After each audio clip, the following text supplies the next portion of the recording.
Welcome to Washington in Focus, your source for the top news stories across the state of Washington. I'm your host, Cole McNeely. Washington in Focus is a production of the Center Square.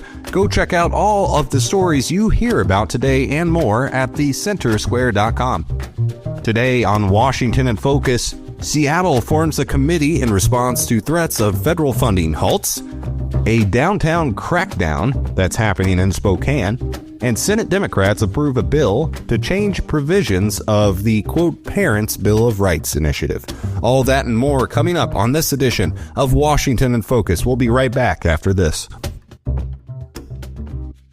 Teacher Lauren Johnson returned all the graded essays but one. He believed that one student was capable of more. I don't believe taking the middle of the road is your philosophy. This time, write something you really believe. The student wrote a new one about excellence. Instead of just grading an essay, Mr. Johnson changed a life. I am that student. I became a writer, and I wrote this to thank him. Thank a teacher and pass it on from passiton.com. Welcome back to Washington in Focus. I'm your host, Cole McNeely. As a new administration settles in the White House in Washington, D.C., there are ramifications happening across the country in the state of Washington. The city of Seattle is forming a committee in response to the threat of federal funding halts. With that story, here's Eliana Kernodle and the Center Square's Seattle reporter, Spencer Pauly. The city of Seattle has publicly supported its immigrants amid a changing federal government, but federal departments have threatened to halt funding to the Emerald City for doing so. Western Washington reporter Spencer Pauly is covering this story. Spencer, explain Seattle's stance on immigration enforcement. Sure. So let's start off with last month. Seattle Mayor Bruce Harrell directed all Seattle departments to not cooperate with federal law enforcement agencies regarding immigration enforcement. This is basically the city taking a hard stance against the Trump administration's efforts to reduce illegal immigration across the country. The Seattle City Council also doubled down on this and said, we have your backs, they said directly to some of their immigration population. Now, the city estimates that they have over 143 foreign-born residents within the city itself, and 21,000 of which are undocumented. The city, according to a memo from the city last month, they estimate about 6,000 workers in Seattle could lose their work authorizations under federal policy changes. And the city of Seattle is basically saying here, we are going to support them no matter what amid this Trump administration. What U.S. departments are threatening to cut funding? So the biggest one we're seeing here is the U.S. Department of Transportation. Last week, they put out a memo that states that all grants and contracts will require local entities to comply with federal immigration enforcement. This goes against Seattle saying we are not going to comply with these and law enforcement agencies from the federal level. Now, City of Seattle is going to say, are we going to continue to support our immigration population and not comply? Or do we have to change this in order to get some of this federal funding to fund construction of sidewalks, bridges, and other projects that have somewhat relied on federal funding in the past? And how much money does the city usually receive from the U.S. Department of Transportation? Yeah, that's a good question, and it varies. I've already reached out to the Seattle Department of Transportation for the exact number, and that's to be determined here still as at the time of this recording. But last year, at one point, the U.S. Department of Transportation gave the city $64.2 million in a grant, and that went towards the upgrade and construction of a bus route within the city. Now, this is in the previous U.S. Department of Transportation that emphasized alternatives to cars, more electrification of infrastructure across the state and country. So that's a big chunk of money coming from one grant, but City of Seattle has also received lower grants from the Federal Department of Transportation as well. Has the city responded to these threats from the U.S. Department of Transportation? Yeah, like about 2 days after that memo was published, the City of Seattle announced the formation of the Select Committee on Federal Administration Policy Changes. That comes from Seattle City Council Chair Sarah Nelson. And she said that the city has a viable plan to protect its residents who are immigrants, and it wants to protect community resources. So what this committee is going to do is just have all the city council members on the committee and come up with plans and to counter any kind of federal changes that have come. And they're coming quick. Does the city have other funding sources it can rely on? Yeah, so lucky for the city leaders here, the voters have approved the city's largest tax levy at totals about $1.55 billion over 8 years. That is the city's largest tax package in history. A big thanks to Eliana and Spencer for covering that story. You're listening to Washington in Focus, a production of the Center Square. Go check out all the stories we talk about today and more at thecentersquare.com. Once again, that's thecentersquare.com. There's a crackdown happening in another Washington city. This time it's in Spokane. With more, here's Eliana Kernodle with the Center Square Spokane reporter, Tim Klauser. In Washington state, Spokane has banned single-serve alcohol sales downtown as well as drug paraphernalia unless the seller also provides free naloxone. Here with more on this story is the Center Square's Washington reporter, Tim Klauser.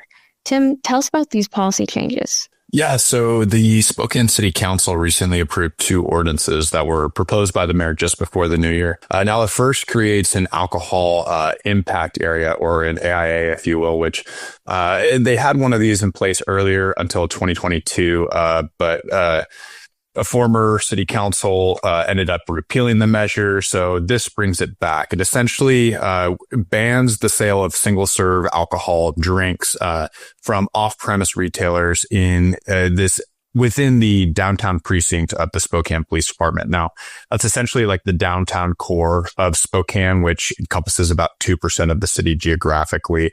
But this small area over like the last 3 years has seen, I think it's about a 60% increase in alcohol related incidents. So they're really trying to mitigate those instances with this ordinance. And a lot of it feeds into substance use and homelessness as well. This area is where the issue of homelessness is most concentrated in Spokane, and you do see a lot of open air drug use. And that's where that second ordinance came in, which creates a community health impact area. Now, similar to an AIA, this would prevent the sale of certain items. Now, instead of it being single-serve alcohol beverages, it's drug paraphernalia, specifically pipes, foils, things that are easy to get your hands on, common at smoke shops, but they're being sold by a lot of convenience stores and other retailers in this area, being sold to homeless individuals, people that are using on the streets, that are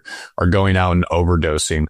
So they want to restrict the sale of those items unless the seller also provides free naloxone, which is commonly known as Narcan, and used to reverse the effects of an opioid overdose, which happens a lot in Spokane. So they're saying, look, you can keep selling the drug paraphernalia if and only if you provide this free naloxone. But the issue is that naloxone, standard dose, I think it ranges between $20 on the low end to $66 on the high end per dose.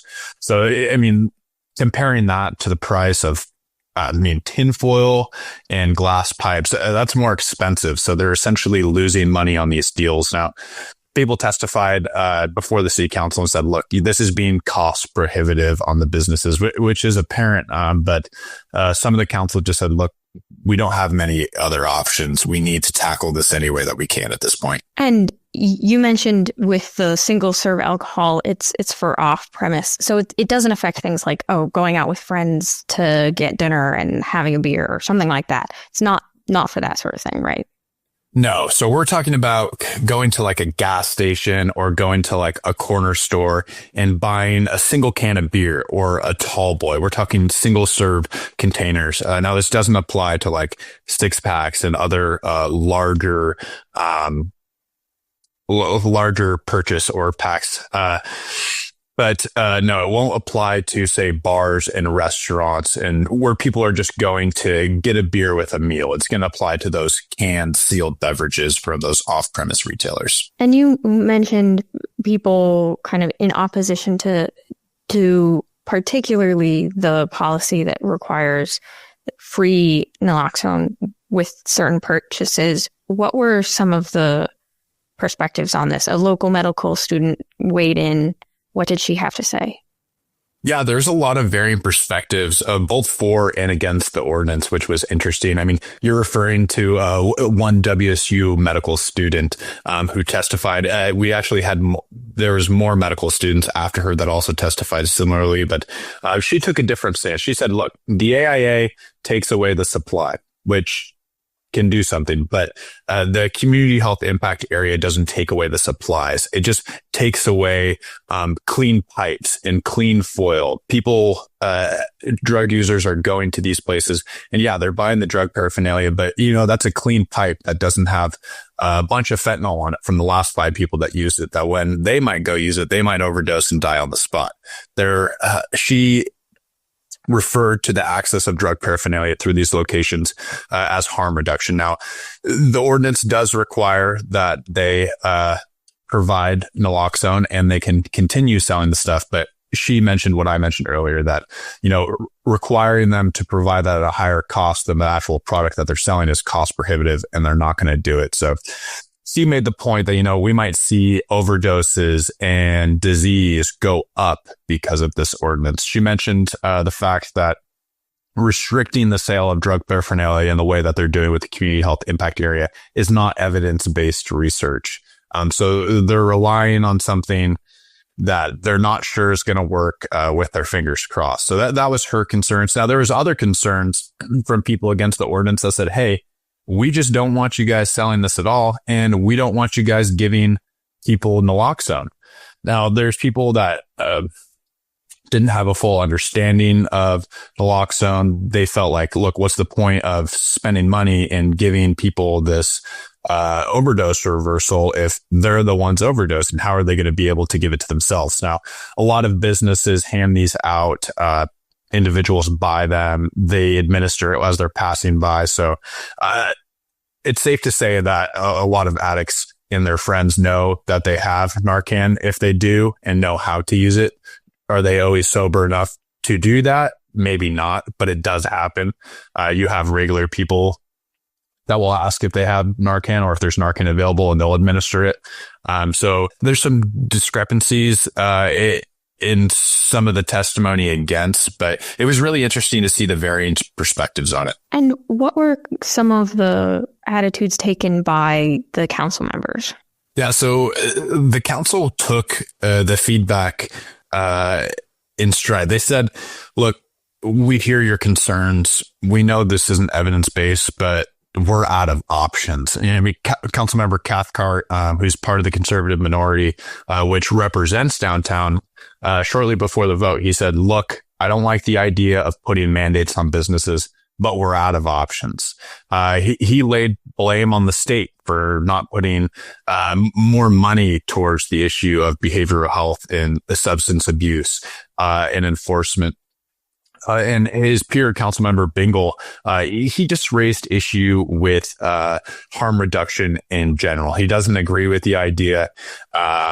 He pointed, I think, to some evidence which was pushed back by other members of the progressive majority. But the sentiment across the entire council was, look, this isn't our favorite idea, but we're out of options. We need to do whatever we can to tackle this. And look, these ideas aren't new. They had an AIA as recently as 2022. 2.5, 3 years later, they're bringing it back with the community health impact area as well.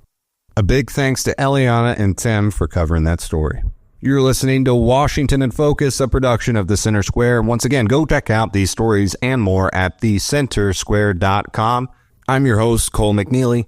And as we've been discussing changes happening in cities across the state of Washington, the capital city, Olympia, is making some changes as well. Washington Senate Democrats approved to change provisions of the Parents' Bill of Rights initiative. We go back to Eliana Kernodle with Carlene Johnson with more. Less than a year after Washington state lawmakers approved a parental rights initiative, majority party Democrats on Wednesday passed a bill out of the Senate that would rewrite provisions of the initiative. Here with more on this is the Center Square's Washington reporter, Carlene Johnson. Carlene, what was the initiative that created what is commonly called the Parents' Bill of Rights? Right. This was in 2024, a little less than a year ago. This initiative, 2081, an initiative signed by more than 450,000 Washingtonians, was submitted to the legislature. And then they had an option whether they wanted to, put it up for a public hearing, debate it, vote on it, or they could just pass it as is, or they could have offered some version of their own. What they ended up doing, because it was so hugely popular, was to pass it as it was written. It was almost unanimous. And so the Parental Bill of Rights became law last year. And just for folks that maybe aren't familiar, what it did is ensure that parents have access to their kids' grades, to information at school about a counselor maybe that they're seeing. And it was mainly inspired by all of the pushback that schools across the state were receiving from parents saying, hey, wait a minute, my kid's seeing a counselor with questions about gender confusion, or you sent my kid to see a doctor off campus and didn't tell me. Parents were outraged by that. And so that is what the inspiration for Initiative 2081, the Parental Bill of Rights, was. And again, it was passed by lawmakers, even those who had some issues with it, many of them progressive Democrats, but there was so much momentum behind the initiative that they knew it was popular. So they went ahead and passed it last March of 2024. So Democrats have said this new legislation fixes confusion about Initiative 2081. What's the confusion? Yeah, their contention, the folks behind Senate Bill 5181 and the companion legislation on the House side, which is HB 1296, they said it needed to be amended, that the Parental Bill of Rights needed to be amended to align with existing state and federal law. So they're saying, there's some confusion, they claim, supporters of SB 5181 claim there's some confusion, that maybe there's conflict with federal law. Like, do schools really need to tell parents right away if their kid is, seeing a counselor? Say, I've got some questions. I think I might be a boy trapped in a girl's body. They're saying that the Parental Bill of Rights conflicts with federal law protections for student privacy. And so they contend that the Senate Bill 5181 is necessary to clear up confusion as to student privacy protections versus parents' rights to know. That is at least the contention of supporters of this legislation, which received, after quite a bit of debate on the Senate floor Wednesday, ultimate passage out or off of the full Senate. So that's the contention of supporters, but there was a lot of passionate debate from minority Republicans ahead of its passage off the Senate floor. And what amendments did Republicans offer, and were any of them accepted? Yeah, one of the amendments that ultimately was accepted said, okay, wait a minute. Parents should be notified right away whether they've been a victim of a crime at school or they themselves had been accused of a crime. They said, wait a minute. You should have to tell me if say there was an accusation of sexual abuse by a staff member, right, at school. The amendment that was offered by Republicans said, I want to know right away if my child has been, is a potential victim of a crime. The companion legislation on the House side, 1296, said the same thing. And after Republicans made that argument, Democrats received a ton of complaints and pushback saying, wait a minute, you're telling me that you as a school don't have to inform me that my child is the victim of an alleged crime. So they allowed this on the Senate side. Supporters allowed that amendment to be adopted into the legislation. One of the other ones that was offered, though, wanted to remove the emergency clause. And that one went back and forth several times before ultimately being rejected. Republicans were saying, why do you need to attach an emergency clause to this, which makes it referendum proof? And the Republicans were saying, it should be no emergency. If it really is an emergency, we need to get it passed sooner than 90 days. Make the argument why this is such an emergency. That was rejected ultimately in the final version that again passed on Wednesday off of the Senate floor. It was a party line vote, but you have majority Democrats have, a huge majority in both the House and Senate here in Olympia. And it passed as is, although there's rumblings this isn't going to be the end of it. So we'll have to stay tuned to see what they do with that one. Thanks, Deliana and Carlene, for covering that story. Sticking in the capital city, a Washington bill that would add new language to an existing law about, quote, appropriate measures regarding vaccines is receiving what some are saying is lopsided testimony. Once again, we go back to Eliana Kernodle, and this time she's with TJ Martinell. A Washington bill that would add new language to existing state law about appropriate measures regarding vaccines to control the spread of communicable diseases received lopsided testimony in opposition during its public hearing before the House Health Care and Wellness Committee. Here with more on this is the Center Square's Washington reporter, TJ Martinell. TJ, tell us about this bill and what it would do. Yeah, so it's House Bill 1531, and what it would do is it would add new language to state law. It's actually a very short bill, and that's what's kind of interesting about it. It has two main paragraphs that it would add. One is kind of a generic statement about how it's the policy of the state that public health responses adhere to the best available science, which I can't think of any state that says otherwise. Like, second best is okay, not the best. I think the one aspect of it that's more germane and more relevant is the fact that it adds a paragraph that says state and local health officials must, within available resources, implement and promote evidence-based appropriate measures to control the spread of communicable diseases, including vaccines. They're not allowed to enact any ordinances, rules, or policies that prevent the implementation and promotion of such measures. So it's what many critics are seeing as a centralization of public health policy decisions that are normally determined by the local health department. What are proponents arguing in favor of this bill?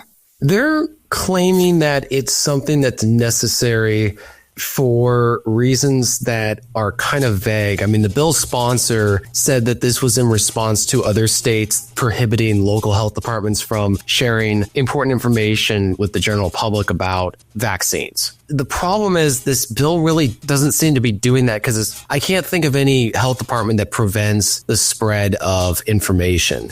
Obviously they want to prevent the spread of diseases, but this idea that they can't share information, it's not like he's going to have to worry about this at a statewide level. Instead, what he's actually doing is kind of an opposite version of that, where they're saying it's being imposed from the state top down.